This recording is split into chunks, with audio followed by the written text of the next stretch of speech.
Hello, everyone, and welcome to the English Leap podcast, your go-to English podcast for learning English while growing through life. I'm Erin. And I'm Evan. How are you doing today, Evan? I'm doing great, Erin. I had a quiet morning and listened to some music before we started. It helped me feel calm. How about you? I'm feeling fantastic. I made my favorite coffee and enjoyed a slow morning. It gave me good energy for this episode. That's perfect. Because today, we're talking about something that takes away a lot of people's energy. We often feel tired, not because we're doing too much, but because we're thinking too much. Worrying, overthinking, trying to control things, we just can't. Like what other people say, or what they think, or how they act. And the truth is, when you try to control everything, you lose your time, your energy, and even your happiness. But here's something powerful. You don't have to control everything. You can just let them. Let them think what they want. Let them walk away. Let them judge. And instead, you focus on the one thing you can control. You. This simple idea, let them, can truly change your life. It helped us, and we're going to share how it can help you too. And hey, if a few expressions fly over your head, don't stress. Charlotte will join us at the end with her warm, clear breakdown of all the vocabulary, so you won't miss a thing. Plus, there's a free PDF waiting for you with the full transcript, comprehension and grammar exercises, and some thoughtful reflection prompts to help you not just learn English, but live with more peace and purpose. All right, let's get started. Today's episode is all about protecting your time, your peace, and your energy. So take a deep breath. Maybe grab a warm drink, and let's dive in. Let's start with something that quietly eats away at our confidence, being judged. No one likes that feeling, right? Totally. Whether it's your accent, your choices, your lifestyle, people are always going to have something to say. And most of the time, it has nothing to do with you. Right. I remember when I first started learning English, I was so nervous to speak in front of native speakers. I thought, what if they think I sound stupid? Or, what if I mess up? Same here. And the thing is, some people did judge. Some rolled their eyes or laughed. But over time, I realized their opinion didn't define me. I was doing something brave. And they were just being rude. Here's the truth. You don't have to be understood to be valid. You're not a puzzle that everyone has to solve. You're not a phone that needs better reception. You're a whole human being with a story. Let them judge. Exactly. When you stop chasing approval, you start attracting peace. Let them think what they want. You don't have to justify every step you take. And that leads us into something even more personal, letting people walk away. Oof, yeah, this one's heavy. We all have people we thought would stay forever. Friends, partners, even family. But sometimes, they leave. I had a friend once. We used to talk every day. Then slowly she started replying late, canceling plans, and finally, just disappeared. I kept asking myself, what did I do wrong? But the truth was, I didn't do anything wrong. She simply outgrew the connection, or maybe I did. That hurts. But here's the thing. When someone wants to walk out of your life, chasing them only drains you. You become like a gardener watering a dead plant, hoping it'll bloom again. But it won't. That's such a good metaphor. And it's true, you shouldn't have to beg to be chosen. If someone wants to go, let them. The people who truly care, they won't need to be pulled back in. They'll stay. Yes. And if someone walks away, Don't see it as rejection. See it as redirection, a sign that you're making space for something or someone better. Okay, now let's talk about something that stings in a quiet way, not being invited. Ugh, yeah. That feeling when you see your friends hanging out and you weren't even asked. You start thinking, did they forget me? Did I do something wrong? Oh, I've been there.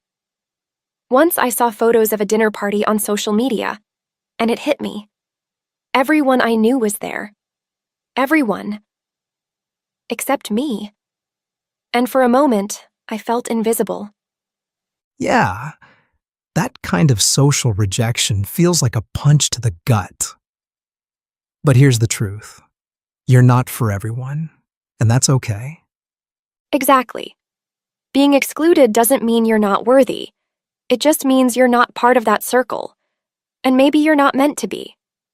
And let's be honest, sometimes not being invited is a blessing in disguise. Who knows? Maybe it saved you from gossip, drama, or just bad energy. So next time it happens, don't beg for a seat at the table. Build your own table. And invite people who see you, value you, and want you there. So far, we've let go of the need to be liked, to be kept, and to be included. And with each one, we've taken back a little more of our time and our peace. And we're just getting started.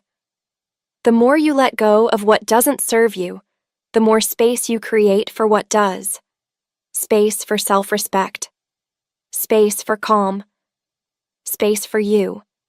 And sometimes, that space makes others uncomfortable, which brings us to something that happens a lot when you start growing. People start whispering, "You've changed." Oh yes, you've changed. It's funny how people say that like it's a bad thing. Right? I mean, isn't that the goal? You're supposed to change. That's what healing, learning, and growing are all about. Exactly. I remember when I started setting better boundaries, saying no to things that drained me. Some people didn't like it. One even said, "You're not the same Aaron you used to be." And I smiled and said, "You're right. I'm not." Boom. I love that. Because sometimes when people say, "You've changed," what they're really saying is, "You're not as easy to control anymore." Oof, truth bomb. So let them say you've changed. Let them miss the version of you that was always tired, always saying yes, always putting others first. You've grown. That's not shameful. It's powerful. And if your growth makes others uncomfortable, let it. You're not here to shrink to make others feel okay. You're here to expand. Now, speaking of discomfort, let's talk about something many of us struggle with: guilt, especially when someone is upset. Ugh, this is a big one. I used to panic when someone around me was angry, even if I didn't do anything wrong. I'd over-apologize, over-explain, just to make things feel okay again. Same. I thought being kind meant being responsible for everyone's emotions. But over time, I realized that's not kindness. That's people-pleasing. And it's exhausting. Exactly. People are allowed to feel what they feel. Anger, sadness, frustration. It's their job to process that. It's not your job to carry it for them. Think of it like this: you're not a sponge. You're not meant to soak up everyone else's feelings until you're heavy and dripping with stress. You can be understanding, but you don't have to absorb it. Let them be angry. Let them feel what they feel. And you breathe. You pause. You stay grounded in your truth. And now, let's talk about what happens when the people around you don't want to move forward. When they're stuck in the same routines, the same mindset, the same drama, and you're not. Oof. Yeah. It's frustrating. You try to share your excitement, your ideas, your growth, and they look at you like you're doing too much. But really, they just don't want to leave their comfort zone. And at first, you might slow down. You think, maybe I should wait. Maybe they'll catch up. But here's the truth. You're not here to wait for anyone. You have one life, one journey, and it's moving. Exactly. If you spend all your energy trying to pull others forward, you'll start dragging. Your dreams get delayed. Your energy gets drained. And the worst part? Sometimes they still don't come with you. It's like being on a train that's ready to leave the station, and someone you care about is just sitting on the bench. You want them to come, but they won't move. And now, you're stuck between staying or growing. And listen, you can still love them, but you don't have to wait for them. Let them stay stuck, if that's their choice. You keep walking, keep learning, keep climbing. Because your path won't wait. And the more you rise, the more you'll meet people who are also moving. People who don't hold you back, but walk beside you. All right. Let's bring everything together with one final truth. Letting go isn't losing. It's how you win.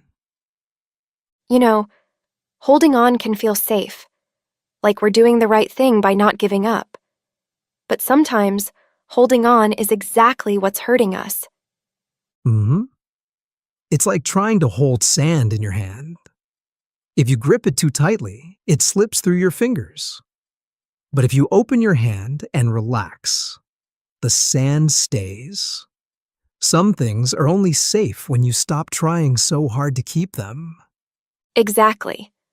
The tighter we hold on to people, relationships, control, or even old stories about ourselves, the more we lose our peace. Letting go doesn't mean you didn't care. It means you finally care about yourself too. And it doesn't mean you stop loving them. It means you stop losing yourself in trying to keep them. Letting go gives you your time back, your calm, your future. And once you let go, you can finally move forward with open hands, ready for new chances, better connections, and more peace. Because when your hands are full of things that hurt, there's no space for things that heal. So let them think what they want. Let them walk. Let them stay stuck. Let them go. Not because you're cold, but because you're choosing to live lighter. That's not weakness. That's wisdom. Letting go isn't the end, it's the beginning of a new, stronger you. Whew. What a journey today. We hope this episode helped you breathe a little deeper and hold yourself with more kindness. And if some words or phrases felt a little tricky, don't worry. Charlotte's here to walk you through them, one step at a time. She'll break it down nice and easy, so you can not only feel better, but speak better too. All right, Charlotte. The mic is yours. Thanks, Erin. Hi everyone, it's Charlotte, and I'm so glad you stayed with us till the end. Let's go over some words and phrases you heard in today's episode. I'll explain them simply with short examples to help you remember. Judge. Meaning: to form an opinion about someone or something, often without full understanding. Example: don't judge a book by its cover, you might miss a great story. Shrink. Meaning: to become smaller in size or confidence. Example: he shrinks every time his boss raises her voice. Comfort zone. Meaning: a situation where you feel safe but you don't grow or take risks. Example: she left her comfort zone when she moved to a new city alone. Boundary, meaning a limit you set to protect your time, emotions, or energy. Example: setting a boundary at work helped him stop answering emails at night. Let go, meaning to release something emotionally or mentally. Example: she had to let go of her past mistakes to feel free again. Outgrow, meaning to move beyond something emotionally, mentally, or physically. Example: he outgrew video games as he got more focused on his studies. Redirection, meaning a change in path, often one that leads to something better. Example: losing that job felt bad, but it was really a redirection towards something greater. Tied down, meaning to feel stuck or unable to move freely due to responsibility or attachment. Example: she didn't want to be tied down by a job that drained her creativity. Blessing in disguise, meaning something that seems bad at first but turns out to be good. Example: missing that flight was a blessing in disguise. It gave him time to rethink his trip. Carry emotions, meaning to hold emotional weight or stress. Example: he's been quietly carrying guilt about what happened for years. Truth bomb, meaning a strong, honest statement that reveals an important truth. Example: her comment about needing space was a real truth bomb in the conversation. Punch to the gut, meaning a sudden feeling of emotional pain or shock. Example: hearing her best friend talk behind her back felt like a punch to the gut. That's it for today. Which word did you like the most? Go back and listen to the episode again. See if you can hear these words in context now. And remember, you're doing an amazing job. Back to you, Aaron and Evan. Thank you, Charlotte. That was super helpful, as always. Yes. And to everyone listening, we hope today's episode gave you not just new English words, but new perspective too. Remember, letting go doesn't make you weak. It gives you space to grow stronger, live lighter, and focus on what really matters. If this episode spoke to you, share it with a friend who needs it. And don't forget to download the free PDF. We've packed it with exercises, reflection questions, and all the vocabulary from today. We'll be back soon with more episodes to help you grow in English and in life. See you next time on the English Leap podcast.